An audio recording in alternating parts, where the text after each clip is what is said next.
संजय राऊतांकडून अजित पवारांची नक्कल करत टीका। कोल्हे बेईमान झाले नाहीत म्हणून त्यांना पाडणार का, राऊतांचा सवाल।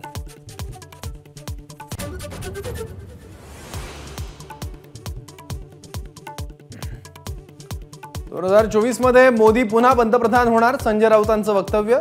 ईव्हीएम नसेल तर भाजप ग्रामपंचायत पण जिंकणार नाही, राऊतांचा हल्लाबोल।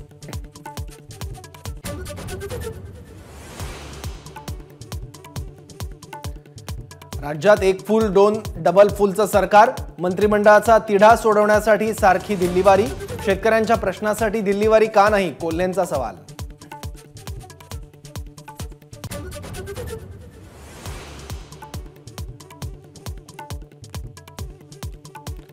काँग्रेसच्या प्रमुखांकडून अजून जागा वाटपाचा कोणताही प्रस्ताव नाही। राष्ट्रवादीशी जागा वाटपाचं जवळपास निश्चित।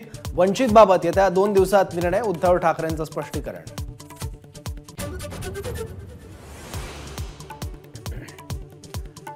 राज्यातल्या 8 ते 9 जागांवर शिवसेना आणि काँग्रेसची रस्सीखेच कायम। मुंबईतल्या 3 जागांसह अमरावती आणि शिर्डीवर दोन्ही पक्षांचा दावा कायम।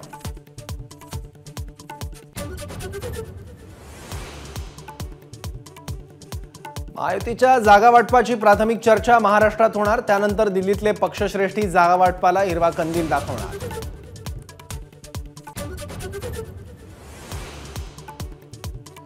बाबरी मशीद पडली तेव्हा मी तिथेच होतो, देवेंद्र फडणवीसांचं विधान। फडणवीसांच्या वजनानेच बाबरी पडली, उद्धव ठाकरेंचा टोला।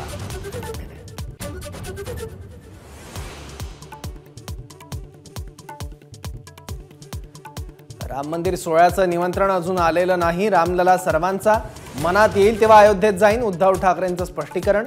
फडणवीसांना लखनौ केस अभ्यासण्याचा सल्ला।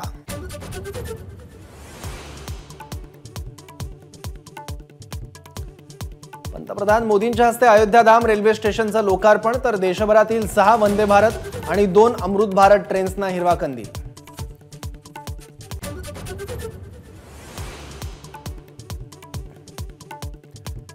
22 जानेवारीला देशभर आनंदोत्सव साजरा करा, पंतप्रधान मोदींचं आवाहन।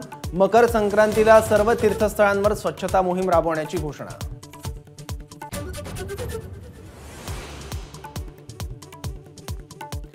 ठाकरे गटाचा अजित पवार गटाला मोठा धक्का, अजित पवारांचे कट्टर समर्थक माजी महापौर संजोग वाघेरे शिवसेनेत, मावळमधून गद्दारी गाडण्याचा मातोश्रीवर संकल्प।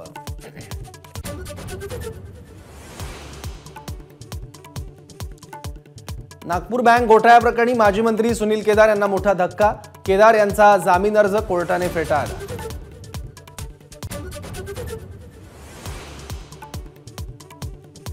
पालघरच्या मनोर विक्रमगड रोडवर बस आणि डंपरचा भीषण अपघात, 2 चिमुकल्यांचा जागीच मृत्यू, सीसीटीव्ही समोर।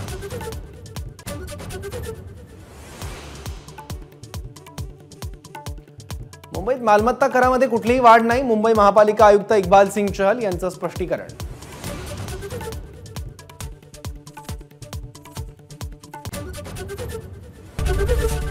एबीपी माझा, उघडा डोळे बघा नीट।